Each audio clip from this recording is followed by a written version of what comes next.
God of War 2018 is both a blessing and a curse upon its franchise. From one point of view, it's a bold departure for an established series, but looking at it from another angle, it's a safe product, filled with contemporary design trends. While some changes are for the better, others seem pointless or at worst counterproductive. On the one hand, it's admirable to see a developer willing to rethink a series which was already past the point of stale, but on the other, it's disappointing to see that accomplished by pushing it more towards a sort of generic middle ground between everything else. There's potential in this new God of War series, but it's hard to imagine it ever reaching those heights if it continues to spread itself so thin. My goal in this video is to demonstrate the value of focus by comparing this game to a variety of others, showing how it implements many good mechanics, but suffers from disjointed priorities. First of all, it makes sense to compare God of War 2018, which I'll be calling Norse God for the sake of clarity and brevity, to its predecessors in the same series. An uncharitable view of the new game would be that it betrays its origins by abandoning the over-the-top spectacle and brainless fun in favour of something a little more grounded and story-heavy. This would be missing the point, however. The original Greek God of War was among the games that sprung up in the wake of Devil May Cry, and while it's fair to say it owes some inspiration to that game, its focus wasn't identical.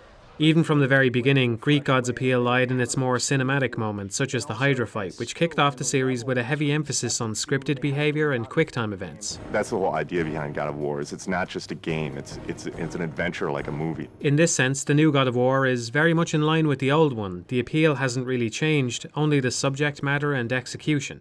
Most notably, Kratos as a character has diverged from his previous incarnation. This too could be construed as a slap in the face to fans of the old games, but again, that seems like a harsh interpretation. Yes, Kratos in the original series was seldom anything more than a ball of rage, often misdirected rage. There was more to him than that though. At times he could be quite sullen and remorseful. Let's not forget how the series opens after all. Now there is no hope. It wasn't so long ago that some held this up as a high watermark for storytelling in games. Much of that praise was owed to its presentation rather than its fairly standard revenge plot, but that's alright. Kratos' almost unrelenting anger might be one-dimensional, but as a whole the game drew on that rage as its focus. It nailed the tragedy angle, and that's about all it had to do, considering its story was mainly an excuse for cool set pieces. Norse God's script has loftier ambitions, and much of the time it hits them. The relationship between Kratos and Atreus is about as well written as anyone could hope for. It walks a wonderful line, keeping you guessing how much of Kratos' responses is yet more misdirected anger and how much is just tough love.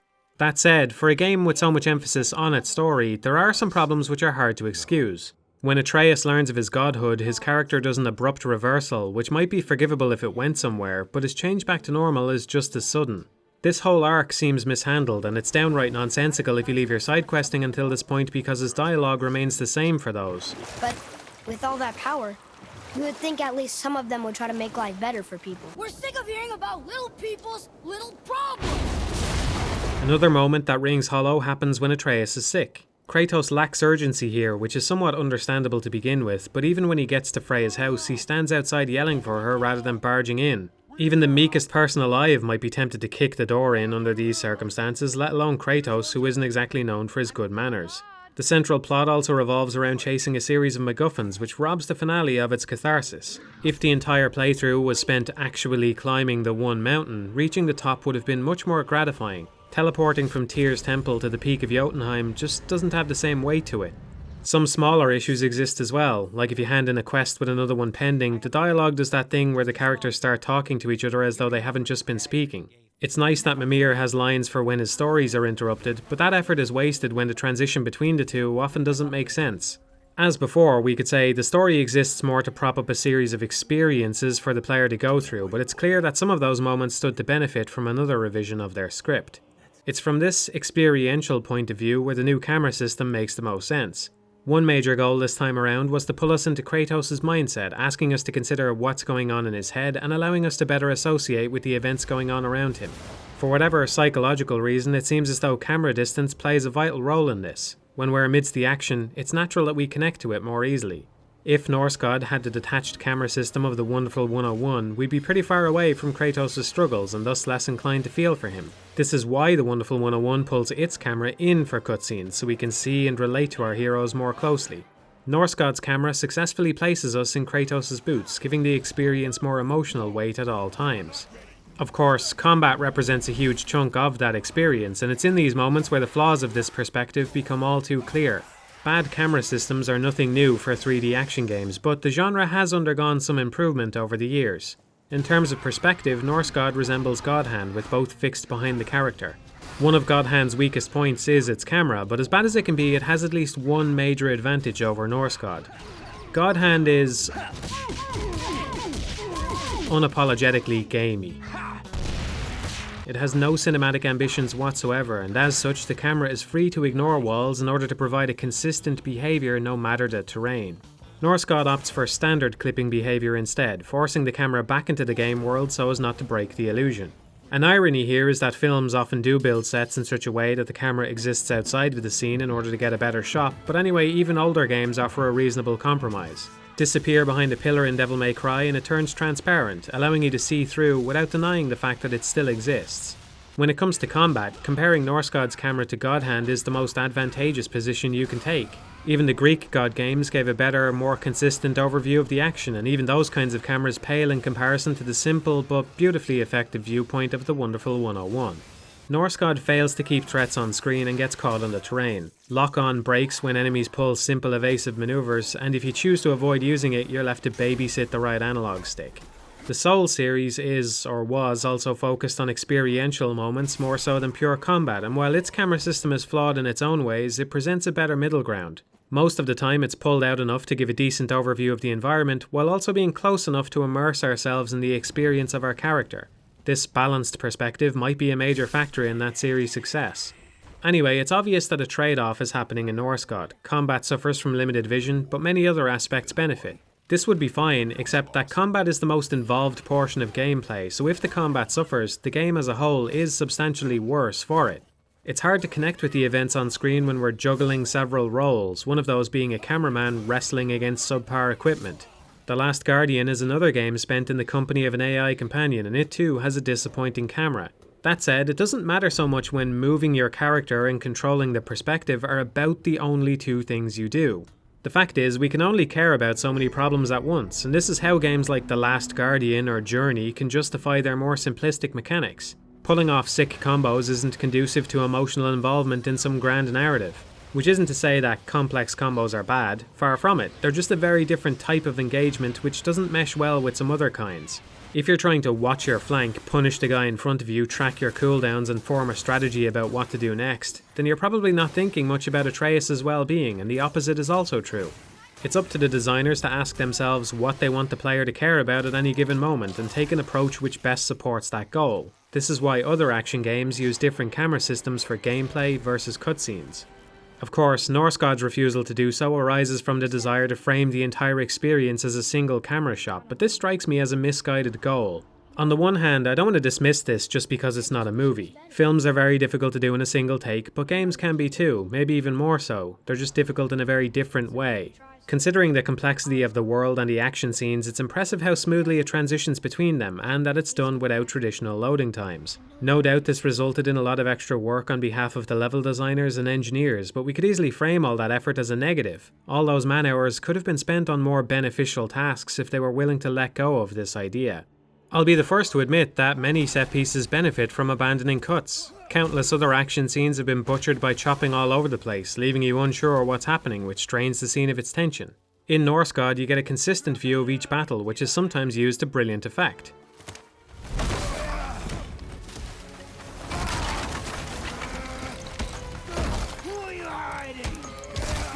That said, these moments could still have been presented the exact same way without forcing every other scene into the same mold. Rather than taking the positives and discarding the negatives, this wholesale approach seems more like a statement than anything else, which is pointless because it's nowhere near unique. Apart from some brief load times, Gordon Freeman's worst day on the job could also be considered a single shot, and plenty of older games like Outrun accomplished the same thing. You might say that Outrun doesn't count because you select your music at the start, but in that case Norse God doesn't either. In series tradition, even the main menu screen doubles as an establishing shot, but you can still die, something the 2008 Prince of Persia addressed by recontextualizing fail states. Even if you only count third-person over-the-shoulder games, look no further than Dead Space, which took the additional step of making its menu systems diegetic. Norse God's inventory and leveling mechanics incentivize you to open a menu on a regular basis, breaking continuity. Even if you're careful to avoid doing so and manage to play without dying, you're still forced to use the fast travel menu at least twice. The amount of effort put into something doesn't necessarily determine its quality, it's just good or bad depending on how it turns out. The fact is, this stylistic choice comes with serious drawbacks. Combat suffers, fast travel is slower since it has to keep rendering in the meantime, some scenes might have benefited from cuts, and it represents a huge opportunity cost for the development team. On balance, it just doesn't seem worth it. If the camera was the only issue, then I'd have an almost equally large grievance with God Hand, but Norse God's combat is littered with problems which other action games have already addressed. First of all, the biggest difference between combat in Norse God and most dedicated action games is what I've decided to call move assist. Just like aim assist, which will nudge your cursor in the right direction, combat movement in Norse God is funneled through move assist. Here's an example. Right now I'm about to attack. Under normal circumstances, if Kratos were to swing now, he'd miss. Except he doesn't. Move assist nudges us towards our target, allowing us to land the blow. On a surface level, this might seem like a good thing, and maybe for less experienced players it is a good thing, but if you're familiar with action games, this kind of move assist is poison. What this means is you can never be sure where Kratos will end up after any attack, since the angle and degree of move assist will change depending on your placement relative to the target. This becomes insufferable when multiple enemies are involved and you find yourself assisted to the wrong one, putting you in a position you could never have foreseen. Then again, positioning loses much of its importance because enemies also benefit from move assist. During their attack animations, they'll glide towards you as though the battlefield has somehow turned into an air hockey table, making attacks which should have missed hit without fail. Knowing this, when you see an enemy telegraphing an attack out of range, you have to assume it'll hit anyway, or else you'll most likely take damage. All in all, this makes positioning less valuable, hampers your capacity to assess enemy threats, and destroys your ability to attack with precision. Move assist alone is a huge problem, but the issues only begin there. There's a massive over-reliance on epic slow-mo to emphasize how cool certain attacks are, which undermines your ability to time them within a small window. For example, if a Draugr is running towards you, it's needlessly difficult to gauge whether you have enough time to interrupt them with a special skill, because as soon as the animation starts playing, you'll slip into another time dimension. You end up having to correct for the slow-mo in your head, which can be difficult to do when every runic attack has a different amount of it. In other cases, this effect is simply too repetitive for its own good. Reflecting a projectile for the first time feels great, but you might find your eyes glazing over after just a few more. At its worst, this can disincentivize players from using certain techniques since they disrupt the flow of battle. This isn't a deal breaker, but it's not exemplary combat design either. Combat systems are complicated and there are no perfect rules you can lay down which work for every game, but generally speaking, two major priorities should be clarity and consistency. In other words, the battlefield should be relatively easy to read and everything should behave in a consistent manner. This allows you to test what your limits are, then apply them at will in the middle of a chaotic situation. Norse God fails both the clarity and consistency tests time and time again. Metal Gear Rising: Revengeance used two types of enemy flashes to denote danger, red for attacks that could be parried and yellow for ones that should be dodged. Maybe this sounds familiar. As with many of the things Norse God lifts from other games, it gets the surface details right without seeming to understand why such a system was built in the first place. In this case, it was about removing guesswork. Instead of happening at the beginning of an attack, the flash indicator will sometimes happen right at the end, leaving you unsure whether you should block or dodge until it's too late. This is compounded by the RPG mechanics which, depending on your level, changes the properties of these attacks. Walk into an area at one point and enemies will be unparryable. Tackle it later and those same animations will bounce off your shield. This means, even if you've already fought an enemy multiple times, you can't be sure what level their attacks are until you start seeing the flashes again, which leads to boring, defensive play at the outset of every battle. On max difficulty, this is even worse, because enemies can level up mid-fight, throwing everything into uncertainty again. Leveling also affects hit reactions, leaving you unsure if your axe throw will successfully freeze or trip the enemy instead of bouncing off. This heavily disincentivizes the use of more complex and enjoyable attacks because you rarely know for sure if they'll actually work. In general, the higher difficulties leave a lot to be desired because the main change is that enemies have their health buffed to a ridiculous degree, turning every engagement into a protracted exercise in boredom as you wail away on a single target for an unreasonable amount of time. Higher health does mean more difficulty, but it also means more tedium. New Game Plus introduces Draugrs with randomized enhancements, which is a much more engaging way of increasing the challenge, but by that point the RPG mechanics have eroded all sense of balance. Still, this is a step in the right direction. It's just a shame it's exclusive to New Game Plus and that it sits on top of the health buff rather than replacing it. Games like Bayonetta ditch this kind of number tweaking and instead build their challenge in much more interesting ways, which I won't spoil here, but it would suffice to say that it's both far more difficult and far more enjoyable on its highest difficulty than Norse God. Increased enemy health makes the most damaging moves even more valuable, which reveals more problems. One of the best techniques is to freeze your opponent with an axe throw before kicking them into a wall for massive damage. If they can be launched, you can even go for a wall pin, which results in an instant kill. This would be great, except that you never know whether these effects will occur because the terrain is more concerned with looking nice than providing a clear battlefield for you to work with. If you don't know beforehand, then you can't make informed decisions about what action to take in combat. One counter-argument I anticipate here would be that this is supposed to be realistic or something, but it isn't, because if you knocked a frozen person into a small pile of rubble, they'd at least tip over, not do nothing. Collisions can also happen against ledges, which would even look weird in a cartoon. Again, I'd like to contrast with God Hand, which has some unquestionably ugly environments, but those primitive surfaces work the way you'd expect every time. That's why they are the way they are.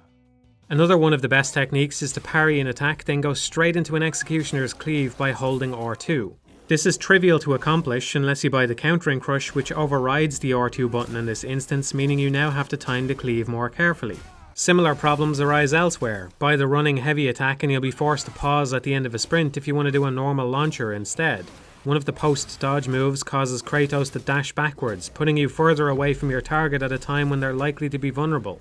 Some other action games foresee these issues and allow you to switch off potentially troublesome techniques if they don't suit your playstyle. Norse God has no such option.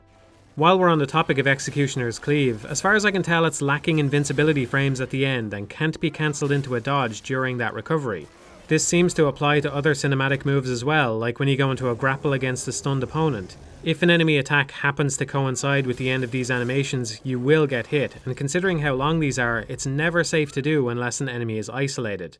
Anytime you use these techniques in a crowd, you're taking a gamble, one that often pays off but sometimes doesn't. This might be an acceptable limitation for powerful attacks, except that these moves are one of the few ways to do appreciable damage against the inflated health pools of max difficulty. Give me God of War implies that this is the ideal way to experience the game, but I don't think even the development team actually believed that. Runic attacks are another good source of damage, but making the most of them requires frequent weapon swapping, which is nowhere near as smooth or enjoyable as it could be. Devil May Cry 3 expanded its combat by allowing players to instantly swap mid-combo, whereas Norse God forces Kratos into an unsheathing animation instead. Maybe this is another concession to the camera, since at this kind of magnification it would look pretty strange for weapons to be materializing in and out of Kratos' hands. Whatever the reason, it's hard to get a feel for the timing on this, and there's little point in doing so because for a game with only 3 main weapons, there's not much variance between them. The shield, with its emphasis on hit reactions and building stun, feels distinct from the other two, but the axe and blades are more or less analogous to each other. There's very little you can do with one that you can't do with the other. Runic attacks are the biggest difference between them, but they operate on cooldowns, which are often avoided in action games and with good reason. They're highly exploitable. It's bizarre to see this in a series with its own version of Devil Trigger, a mechanic that only granted players more powerful attacks as a reward for dealing damage or cheekily taunting the enemy. By contrast, the cooldown system allows you to use the most powerful techniques over and over again as long as you're willing to stall for time, something which is simple to do in this game since throwing the axe is an incredibly safe, effective way to deal damage. Relying on Atreus is another safe strategy. With a few upgrades, he becomes a crucial asset in combat, but unless you explicitly aim at something which costs valuable time and limits your options, you're reliant on the AI to target the right thing. To be fair, this works more often than not, but it's nowhere near close to consistent. This becomes vital when revenants are involved, my vote for a least enjoyable enemy encounter. As if constant teleporting wasn't annoying enough already, their poison projectile is horribly telegraphed. Not only does it make no sense that these are blocked by a shield when they clearly travel along the ground, but using these kinds of emissive particles for attacks is usually less than ideal anyway. With a 3D model, you can make an estimation about where the hitbox should start and end, which allows you to dodge it with precision. An amorphous cloud just introduces unnecessary guesswork. Bayonetta understood this. Notice, the trumpeter's attack isn't some vague stream of music, it's a solid sphere. You can tell exactly where its hitbox is, even if you're seeing it for the very first time. By the way, listen to what happens when this little trumpeter fires. In Bayonetta, attacks can only start if the enemy is on screen, but knowing that this one would be arriving from a distance, it was given a distinct audio cue as extra warning. Bayonetta 2 relaxed the on-screen rule, but this enemy's attack demonstrates a good compromise, by highlighting the ground under Bayonetta so it remains visible no matter what. Norse God's audio cues are shockingly poor, especially considering the over-the-shoulder camera means this should have been a priority from early in development. Instead, the half-assed solution is a radial attack indicator which tells you nothing about the incoming danger, sometimes highlighting a projectile seconds before it arrives, which will then curve to hit you anyway. Callouts from your companions suffer from the same problems, except with the added delay that language adds to the process. I could go on, but I think you get the idea by now.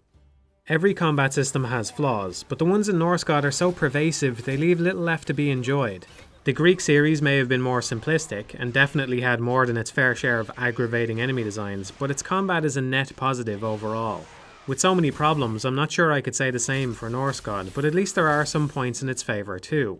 Kratos' animations are top notch, and apart from the move assist problem, they feel fantastic. Enemy hit reactions are a cut above many games, even other standouts in the genre. Attacks can freeze, trip, sweep, stun, spin, catapult or launch enemies, which at times can be enjoyable to play around with. Stun builds much faster from behind, and performing these executions often inflicts a status ailment on anyone else nearby, which is the kind of nuance that can really flesh out the strategic side of combat. Getting hit while in Spartan Rage reduces the amount of active time, which rewards players who stay alert without sacrificing the invincibility feature to achieve that. Using arrows resets the timer on your weapon buff, which is a bit weird, but good, because it encourages players to think about when to use arrows rather than just hammering the button whenever is easiest to do so. And lastly, dodging has two variations, presenting a risk-reward decision every time it's used. Enemy move assist and questionable hitboxes discourage you from using the shorter dodge, but the system itself is interesting. Hopefully by now you understand what I mean when I say there's a lot of potential here, but there's also far more flaws. Outside of combat, the experience falls down in numerous other ways. Huge chunks of time are occupied by the sort of walkie-talkie sequences you'd find in Uncharted or The Last of Us. Naughty Dog's games deserve some flack for over-relying on these kinds of moments, but the ones in Norse God are sometimes even more frivolous. Carrying a boar for a full 2 minutes is just a pointless chore. Maybe this section exists so that the reveal of the turtle will feel more impactful outside of a cutscene, but crippling the gameplay to accomplish that defeats the purpose. Hunting deer is another example. In The Last of Us we do this ourselves, and the controls are identical to the core gameplay, whereas Norse God sees us taking a back seat and goes into a restrictive button prompt. Climbing is the biggest offender, being handled like Uncharted, which is about the most boring way to tackle the problem in an interactive medium since it basically plays itself with no skill or peril involved whatsoever. This is a clear step back from the Greek series, which had rudimentary but tense platforming done under the player's control. That said, as much as I hate these moments in Uncharted, they were often part of a grander set piece, which at least looked cool. Norse God's climbs most often take place against normal rock walls, without even the tension of having enemies nearby that might discover you, and not only that, but now you sometimes get to experience the joy of going backwards through the parts you just traversed. These borderline uninteractive moments are even more prominent if you factor in the boat and the unfortunately slow fast travel. Normally I'd be open to defending such sequences as a way of building an emotional bond between you and the boy. In my experience, game-playing audiences are too quick to balk at any kind of hassle or moments intentionally designed to induce negative emotions, but the problem with Norse God is that it wants to have it both ways. Let's compare with Eco. At times the boy has to separate from Yorda, then call her over to another location. What you might notice here is that the game doesn't take any shortcuts. Yorda has to physically make her way around, which is a hassle, but it serves a purpose because it reinforces her as a character separate from you who must behave within the constraints of the game world. By not taking shortcuts, your partner's existence is made all the more convincing, to the point where you might not even be able to tell which parts are scripted or what happens thanks to AI. Probably the biggest failing with The Last of Us is the way it cheats during stealth sequences, allowing hostiles to ignore friendly characters for the sake of a smooth gameplay experience. Rather than avoid using these kinds of tricks, which should be much easier to do in a game without stealth, Norse God cheats constantly.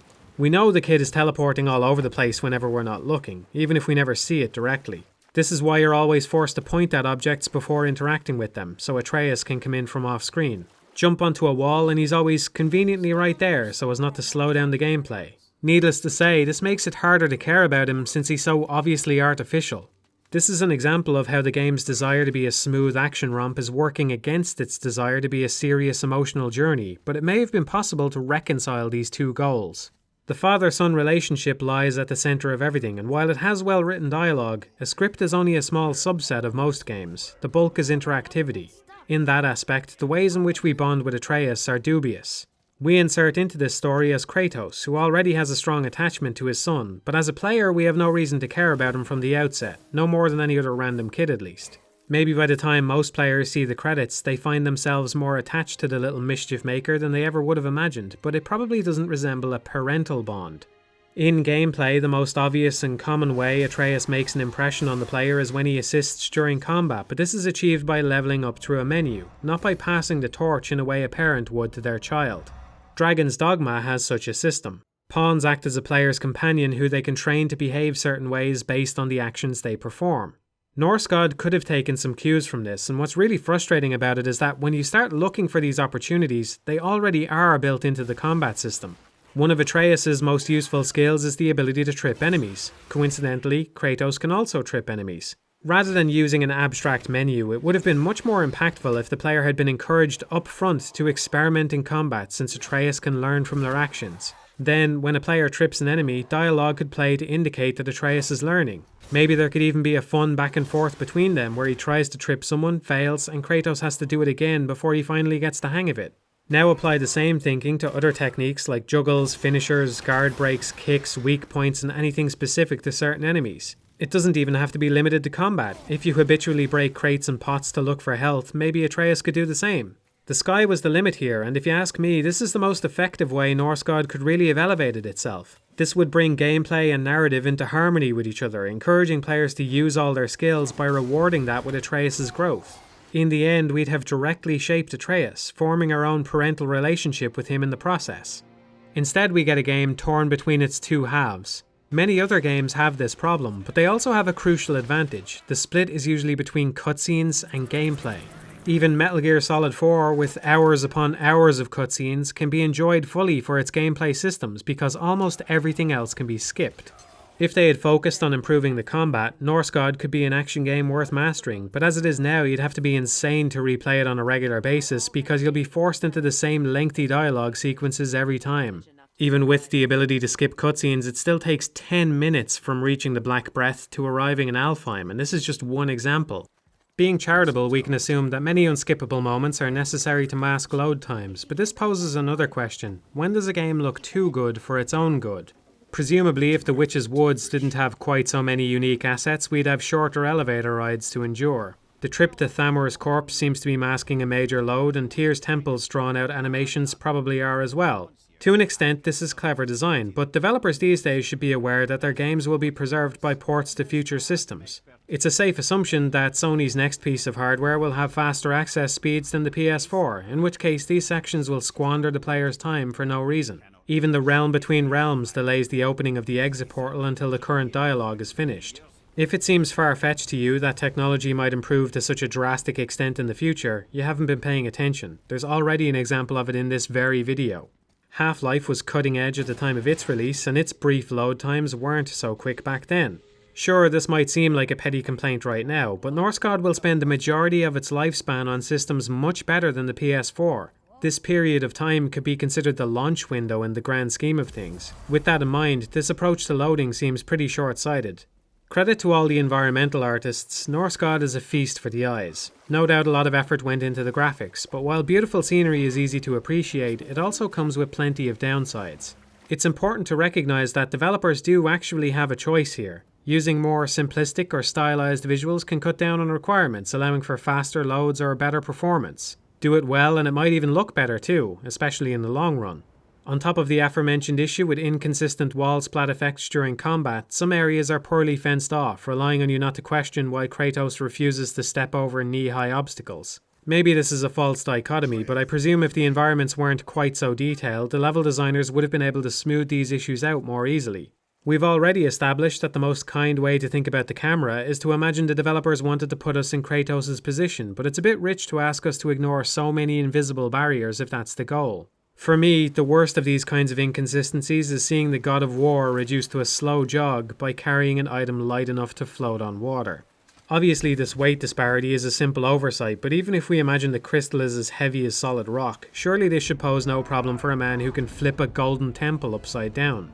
What annoys me about this is that it should have been a slam dunk in the game's favour. Rather than having to endure yet another protracted walking sequence, we could have sprinted with the object in hand, laughing at how slow and boring this task would be for a regular mortal. Maybe instead of heaving open gates, Kratos could just fling them aside as though they're nothing, cutting down on wasted time in a way which is true to the character and differentiates him from other protagonists. Maybe if we spent less time in these animations, we'd be less inclined to question why these gates can only be opened from one side in the first place. I'll play Loki's advocate yet again and say that these issues arise because the Greek god games were equally stupid in this regard, but that's just all the more reason why a fresh start might have been for the best. These huge chunks of time spent opening chests and hunting down seals to open more chests almost seem like a fruitful endeavour until you realise that all this stuff only exists to prop up the unnecessary RPG mechanics.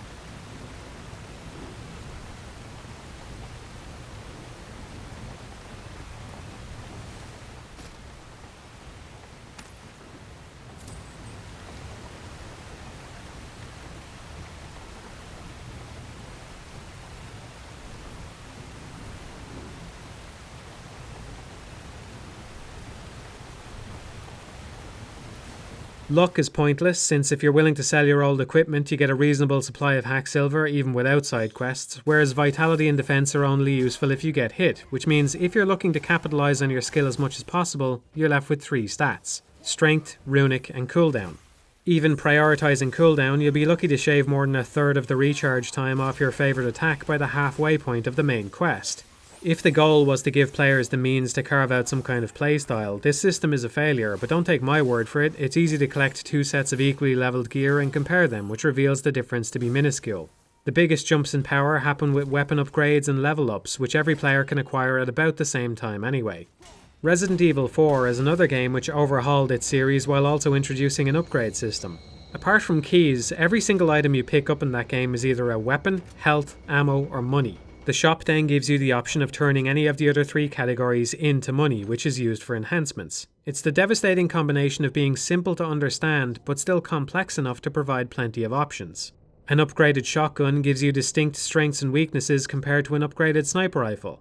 You might end up selling one class of weapon to improve another, since even the largest carry case can't fit everything at once. Holding out on purchases can pay off in the long run as new options become available, and for a really high risk, high reward playstyle, it's even possible to ditch your yellow herbs for mucho pesetas at the cost of a max health increase.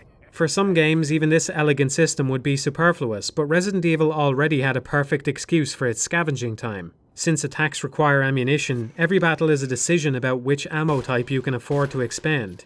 This kind of resource management lies at the core of the series, so the most beautiful part of Resident Evil 4's shop is that it adds barely any more time or hassle to the experience because players would be scouring for ammo anyway.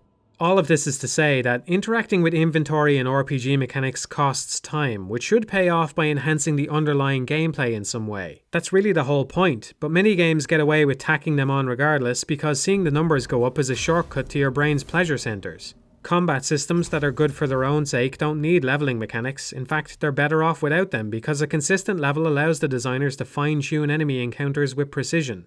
Assuming that players actually want to engage with and improve at combat, skill trees alone provide plenty of options to satisfy a sense of growth, but that does require a charitable assumption about the player.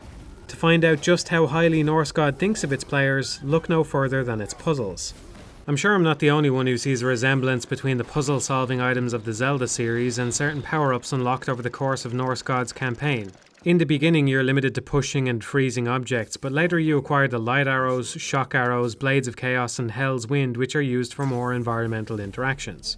Zelda puzzles are at their best when they involve an item which can be used in multiple ways. For example, shooting an arrow through a torch to ignite it so it can burn down a distant object. Other puzzles are made more interesting by the dungeons they're embedded within, forcing you to consider how to make progress through a more complex environment. Norse God obviously has nothing comparable to Zelda's dungeon mechanics, and the abilities are all analogous to the worst Zelda items, which have specialised uses that are telegraphed heavily by the environment. The Leviathan axe starts out well. Manipulating some mechanism, freezing it at the right point, and then recalling the axe when convenient is a great little interaction, but it loses its charm when you do it over and over and over again with no meaningful difference. There are a few exceptions. The traps in Tyr's Vault at least introduce some timing and danger, but for the most part each puzzle-solving item acts as a colour-coded key. Once you get the Blades of Chaos, you can burn away bushes that are otherwise invulnerable. That's it. See some Hell's Bramble, take out the right weapon and burn it away. The decision makes itself. Hell's Wind is marginally better with its 10-second restriction, but these small tests of skill aren't exactly going to tax your intellect. Zelda doesn't push its combat or puzzles as far as I'd like either, but it still stands as a shining example of how to navigate this minefield of varied gameplay elements, because while each game has a little bit of everything, there's always some kind of focal point, something that risks rubbing people the wrong way. Majora's Mask is a race against the clock, and this is not a popular decision with a lot of people, even among those who love the series as a whole. Each time a Zelda game comes out, Nintendo implicitly say to their fans, if you don't like it, tough luck, maybe next time. Funnily enough, the Zelda series itself shows abundant courage. At this point, it should be clear why puzzles in Norse God are brain dead simple. You're not trusted to solve anything more complicated. You're not trusted to be perceptive, so Kratos has to back out of comforting Atreus not once but twice within the span of an hour. You're not trusted to care about Atreus if he even mildly inconveniences you, because this is just a game, which means you're the centre of the universe. You're not trusted to explore for its own sake, so quests are doled out with map markers, telling you exactly where to go to cross everything off a big magical checklist. You're not trusted to get better at combat, so resource gathering just makes you stronger. You're not trusted to traverse the environment, so all the perilous actions are automated, like the whole of Midgard is child-proofed. Hopefully you get the point by now. Before wrapping up, I'd like to acknowledge how harsh the comparisons have been. I've been contrasting Norse God against games which are absolute standout examples of the craft. Few games have the emotional impact of Eco or Journey. Few, if any, have even attempted to outdo Dead Space's Inventory. Few action titles are as well considered as Bayonetta, and none have a camera to rival the wonderful 101. Ironically, I've pit Norse God against gaming's own pantheon of sorts. Any game would have shortcomings compared to the best counterexamples you can find. Maybe this whole exercise was unfair, but hopefully the point will become more clear if we reverse the premise. Imagine that this whole video was about a different game instead. For the sake of argument, imagine I had spent the last 40 minutes comparing Batman Arkham Asylum to a bunch of other games. If I had, no matter what topic I was discussing, I would never have referred to Norse God as an example of anything, because everything it does is better represented elsewhere. That's the problem. Many other games do have some kind of component you can latch onto. In marketing speak, we might call it the unique selling point. Arkham Asylum's combat is essentially just glorified QuickTime events, but in spite of that, overall the game does a great job of making you feel like Batman. That's why, despite all the problems I have with it, I'd have to admit that it at least accomplished its most important goal. Similarly, in spite of their flaws, the original Greek series offered you the experience of becoming the god of war on an unstoppable rampage through the battlefield. There are brief flashes of this in Norse God, but that feeling has been pushed aside, with nothing left to fill the void. You get a little bit of everything, but it's also unfocused and unrefined. Its one shot at redemption was to tie all these systems together into something greater than the sum of its parts, but instead they're disjointed at best and detrimental to each other at worst. Nice graphics hamper exploration and combat. Exploration hampers narrative pacing and consistency. RPG mechanics are cumbersome and time-consuming. The single-shot camera is technically impressive, but it's a gimmick the game would be better off without.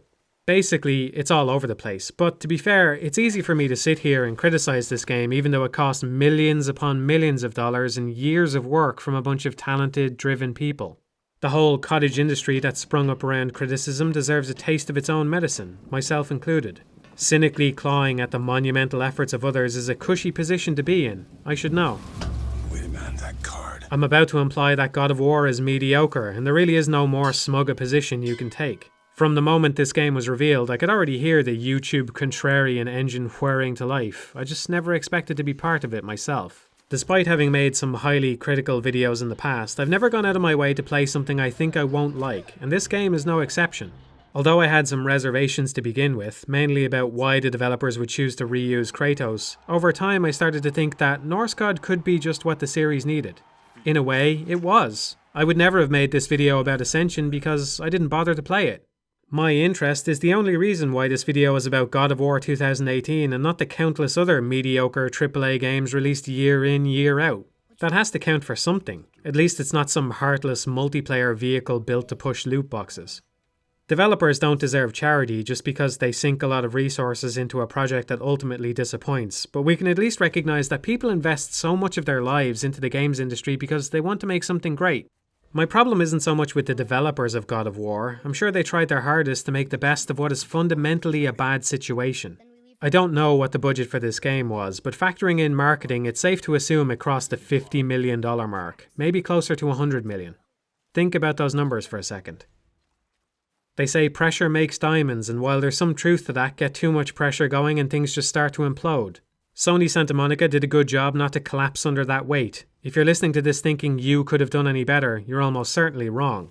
Still, I'd be lying if I said I thought the end product was worth it. You might have noticed that this video is labelled a case study, and that's because, while it is about God of War, it's also about the homogenization that's been happening in AAA games development for far too long. I can't say for sure why this game is the way it is, but it's hard not to see it as part of a larger trend. Those who've been hoping that games would attain a level of success on par with film should be overjoyed to know that their wish has come true. Games are more like films than they ever have been, not just because they shoehorn in shaky cams and other filmic techniques, but because the business itself now mirrors the Hollywood machine. Budgets have gotten so big that games have to cram in a bunch of extraneous tick box features or compromise on their vision to recoup costs. If God of War was nothing more than a puzzle platformery trek up a mountain with an AI companion, I'm pretty sure it would have been a better game. Not a better God of War game, but a better game. Likewise, if it had dialed back its narrative ambitions and focused on refining its combat mechanics, I think it could have been an impressive take on the genre. Instead, like many big budget games, it's pulled in too many directions so that none of them end up fully fleshed out. Naturally, games receive a huge spike in attention when they release, but the more important thing is what comes afterwards. Now that God of War is sitting among the gaming pantheon, if you scan your collection for something to play, why do you pick this one over everything else? For all the other games I referenced in this video, there's a pretty clear answer to that question. At this point, a sequel seems inevitable, so I can only hope that Sony Santa Monica are willing to continue making substantial changes, because while this first one is not some kind of disastrous mistake, there's really not much to love about it either.